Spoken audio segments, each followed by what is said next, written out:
Hi, welcome to our first episode of Better Conversations. I'm here with T, the founder of Right Click Retention.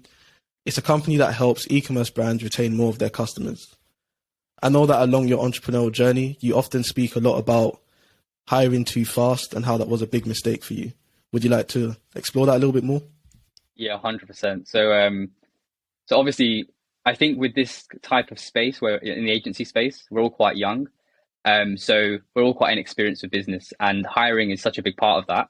Mm, And literally, all I thought was, okay, well, if somebody has said they've done something, like I ought to believe it. And I know this yeah. makes me sound so stupid, but like literally, they'd be in a bedroom, the lights would be like dark, yeah, it's, and they say, yeah, I'm an expert at this, and like basically, they're the best of the bunch that have applied.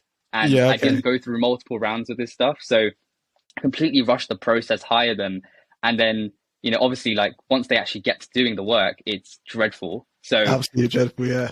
and then you just say, how did this happen? And it happened because I rushed the process from the very beginning. So yeah, like that's a massive mistake for me, man.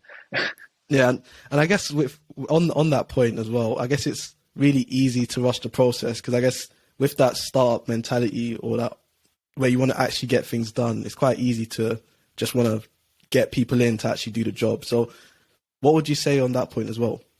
100%. It's literally like your main focus is, okay, we need to grow this company, and you just look at like the fulfillment of the service as just, okay, well, that's just a means to an end, really. Like Mm, we just need to make sure that somebody's doing it, and we're at the beginning. Even if they're bad, like I'm sure we can replace them as we go, but you don't realize how important at the beginning, like you need to be able to retain that customer. So yeah, if the work is bad in month one, they're not sticking around. So you have to have like a real focus on that service at the beginning, especially, right? But 100%, like if you're thinking about like, okay, well, I want to take this business to X amount per month, right? You just want to make sure that you can bring anybody in that can just do the job, so you can focus on the sales side. yeah, But yeah, honestly, that's a mistake in itself because it really backfires. So yeah, I wouldn't recommend anybody rushing the process. I mean, what we do now is a very thorough process where we go through multiple rounds of inviting people to the initial application, mm, and then after that we'll then have a trial task, then an interview, then another interview, and then we'll make the decision. So it's way more thorough now, when you actually hire somebody, whereas before it was just like, like I just kind of trust what they're saying. I haven't yeah, vetted the actual references they're giving. It was just a mess before, but like you said, it literally comes from just wanting to focus on growing this company and trying to shortcut things. It's never good yeah. to shortcut things with this kind of stuff. So yeah, don't do that. Basically. And what would you say to people that are sort of, I guess, they get what you're saying, they think it's good advice, but it's sort of like, well, do I really have the time or the capacity to actually put in such a regiment, like a legitimate process, which will get me the right person? What do you say to that as well? Do you say like it's actually you think it's really worth it, or yeah, what would you say to that? I think the thing is like the time side of it. Like you're either going to spend no time at the beginning and then have to spend so much time recovering from that mistake Yeah, later, or you can just yeah, put that time in at the beginning, and then if that person sticks around as well, you've got a real team member there that you can grow the company with. mm, So I really think like it is a really long process hiring because yeah, you've got to sift through a lot of people to be able to find the kind of person you're looking for. But you have to be patient with it. That's the thing. It's just like if you do rush the process, you just end up in a situation where you're not happy with the quality of the work, or maybe the person isn't a good fit for you culturally. Like maybe mm, they just don't. Maybe they just don't. Yeah, I had some people I worked with that just believed that like they were the best. They didn't need to learn yeah, anything new. And that for me, I don't know if that technically comes under culture fit, but that for me was a big problem because it was like, mm, well, like any feedback that I give is taken as criticism rather than, okay, well, we could improve this aspect of yeah, this thing, right? So yeah, the time aspect of it, I think take your time with it, because if you don't take your time with it at the beginning, it will definitely cost your time later on, yeah, and it could probably cost you contracts as well later down the line because mm, you've not vetted that person properly. yeah. I guess this leads us nicely into the second part, which is the second mistake that you often mention as well around losing momentum. I guess when you're trying to get a lot done very quickly, it's quite easy to lose momentum. So what would you say on that mistake, and what was your journey with that? Yeah, so we started like the email side of the agency, which was like the full focus in like August 2021. And you spend the next like 6, 7 months trying to grow, trying to get as many clients through the door. And then what ends up happening is we got to a point where we signed, I think we signed 6 clients. Mm. The revenue's obviously gone up quite a lot in this time. We've not lost anyone in that time. And it was like February, March time, I think, or maybe it might have even been April, to be honest. It was just that time frame is all very blurry to me. But basically, what Yeah. happened was you end up sitting there and saying, we shouldn't be thinking about getting more sales in. We should be thinking about how we can focus on the service more and make the service better. Yeah. And that is true to an extent, but I would never ever advise to just stop like the other side, right? And that's what I did. Mm. So what I found was the momentum that we had gained. Like I can't explain it. It almost feels intangible to talk about it. Like I can't explain exactly what it is, but once you start something and it's just slowly moving along, it feels like all the right things are coming your way as you're doing it. Mm. Yeah. I just know if it's just a compound effect of consistency. But what ended up happening was because we stopped like all the outreach, all the sales essentially, Yeah. and just said, okay, we're going to focus on these 6. It really slowed us down. I mean, it took me like 4 or 5 months to get out of that, right? Mm. To think that the service was fixed, right, and solved. But actually, what ended up happening was I had to tear it up anyway. Like I had to Yeah. once I got to like August, like July, August time, I was like, oh, this service was good, but it needs to be better. So we need to rip it up again. So Yeah. you end up realizing you've got to do this as you go. So you can't just stop one aspect of things and just focus on one. Like I really think you've kind of got to balance everything. Yeah. As hard as that is, it just means more hours to it. And yeah, that's I think your initial question was around if there's so much going on, how do you balance it? Well, I would say you have to try first. I didn't try. Yeah. Yeah. I just said pause one of these things, focus on the other stuff, and then once I came back to like the sales and stuff, I was like, oh, this worked in February. I'll just do that. It didn't work at all. It completely didn't work. Like I'll give you an example. We were doing something on Instagram that was getting like a 90% response rate. It was insane, right? Yeah. It was insane, and it didn't mean that those people were turning into meetings, but because there's a different kind of process. But the initial message, it was getting like a 90% response rate. And I tried that in like July, August time. It just didn't work. I think like 4 Yeah. people out of like 100 like decided to reply. So I was like, either this has been leaked or something in that time, or just something happened, but it doesn't work anymore. So Yeah. yeah, once you have that momentum, you've got to carry that momentum with you. Yeah. I really think we could have like 3x where we're at right now if I just carried on rather than Yeah. just stopping what we were doing. Yeah. And I guess it's easy to get into that tunnel vision, one-dimensional sort of thinking, especially in something like this, like entrepreneurship, where you've got one goal, you've got one aim, you've got a destination, you know where you want to be, and you sort of know, okay, the service isn't working or the product isn't working, let's just focus all resources on that. But you're perfectly right that 100% the balancing is definitely needed. What's another thing you would say that you did? Because I know you said just try it. Is there anything specifically that you can point out to when you did start balancing what really worked for you? Segment your time better. Okay. So like if you have a proper calendar in place for yourself from like, let's say you wake up at 6 and you end the day at like 8. I know for most people that'd be like, that's an insane amount of work. You're not working all the time, right? You might go gym here. You're gonna eat food, all that kind of Yeah. stuff. Might watch YouTube or whatever, right? But like if you have a very set calendar, then you can segment your day into like, okay, well, first half will focus on sales and the second half will focus on like delivery. I think this is where like when people, especially in the agency space, when they're like partnerships, when there's partnerships in the agency space, it works quite well because you've got one person focusing on sales and one person focusing on delivery. Yeah. And when you're a single founder, you literally have to focus on everything. So the only thing you can do is either, obviously, you could hire somebody if you have the capital for that and just bring someone on board that can focus one of those two things. I'd recommend the delivery first. But then the only thing you can do if you're a single founder without that kind of capital is just segment your time better. Like Yeah. for me, putting more time into a business is never gonna like it's never gonna feel like work. I don't know. I can't explain that, but like it's Yeah. just like it feels like if it has to be done, then fine. I'll put more hours into it. Because it will get to a point where then we can hire for someone else. Yeah. So Yeah. that's the goal at least. Yeah. Yeah. And I guess the last mistake, I guess, is it's perfect because it kind of sums up all the other ones, which is around self-education. I mean, a lot of people do just jump into things without completely knowing exactly what they're getting into, especially in the entrepreneurial space. I know everyone nowadays says, yep, I'm going to be an entrepreneur. I'm going to start my own online business. I'm going to be an influencer, whatever it is. And you don't know exactly what they're getting into. So do you want to tell us a little bit more about that mistake that you've put down, self-education?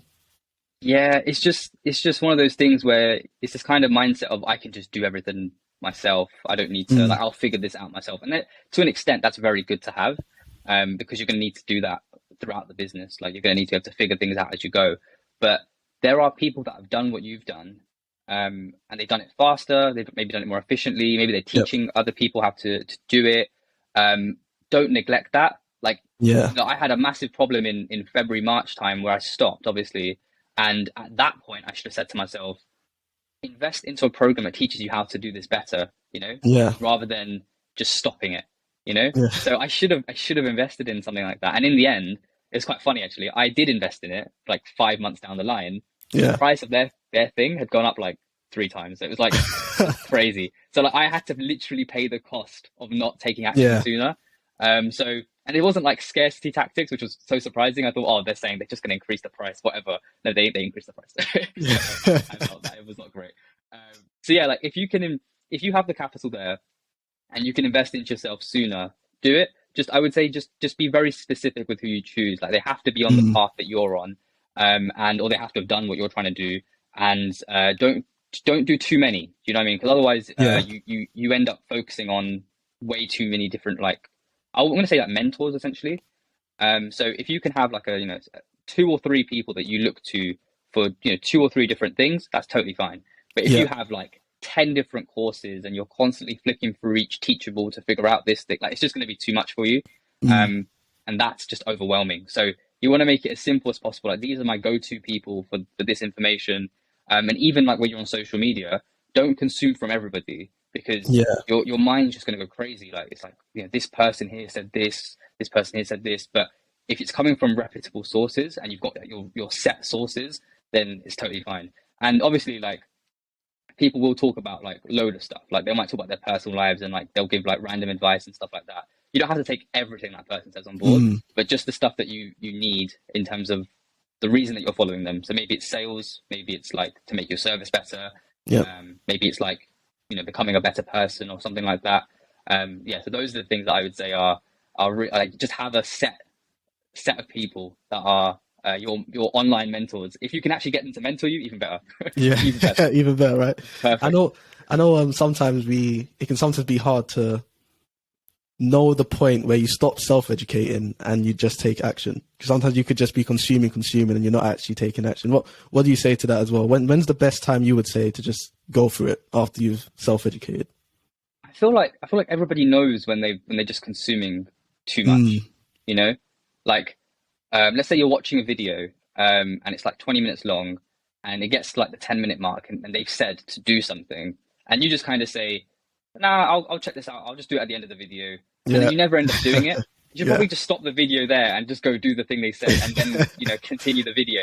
Otherwise, this is the thing: is you've got to have you've got to have the mindset of I'm going to apply everything that they say, Yeah. and if you don't, then you obviously you won't get the most out of it. It's very interesting. I actually I heard this from somebody in the space. They said something like, courses are just information, but Mm, why do two different people take the same course and have two totally different outcomes? Just how they actually use that information is totally different. yeah. So Yeah. a lot of people buy courses and they don't actually do anything with them. So like even the people selling courses, I'm sure they know that like 75% of people aren't going to actually use this thing. Yeah. They're just going to give themselves the inflated belief that they've done something, but they haven't actually done anything yet with the Yeah. program. So I think everybody deep down knows it's just one of those things that you tell yourself, like, I should do something with this. And you just kind of say, you kind of procrastinate on it. So Yeah. if you can not procrastinate on it and catch yourself, oh, this is, like, I should do that thing. I'll do it now. Just having a more of a do it now mindset will help you, Mm. get the most out of these programs and courses, and stop over consuming. And generally speaking, on social media, if you cut down your consumption of like general just scrolling through like shorts and TikTok and whatnot, then it feels like you will, for me at least, that then impacts my ability to watch a normal course and then actually implement what I'm doing. Because you know that phrase of how you do anything is how you do everything. I feel like that's very accurate for when you're consuming content on social media and when you're consuming course content as well. So yeah, I try to pause. You know, I'm just like pause, but like, like you know, just stop consuming. Try to put some action into this if you can, obviously. Yeah. And one question we love to ask anyone who comes onto our podcast is, what would you advise your younger self? Obviously, this whole podcast is around trying to use the leaders of today, using their mistakes that they did today, to then inspire the leaders of tomorrow, so that the leaders of tomorrow don't actually have to make those same mistakes. So what would you advise your younger self before you even started the journey? Yeah, I think the best thing to do is to focus on yourself and try to avoid distractions. So I truly believe that most people know, like they know what they need to do. Yeah. You know, maybe they haven't explored enough things yet. Like they will, but then once they find that thing, they'll be fine. But they get distracted along the way. So like let's say like you're like 16 years old and you're focusing on like getting chicks. Do you know what I'm saying? Right. If you're focusing on that, then your mind's not going to be ready for opportunities in the world and things like that. Like, let's say that's your main focus, is what I'm trying to say. If you haven't got the right balance, which you're unlikely to have at that kind of age. Yeah, I think at that age, if I'd have just focused on myself more and just said, all right, well, how do I level up as a person? I think I would be like way ahead. And I think there's really good examples of people like online, when you just go on YouTube and you know, they're like 18, 19 years old and they're making millions.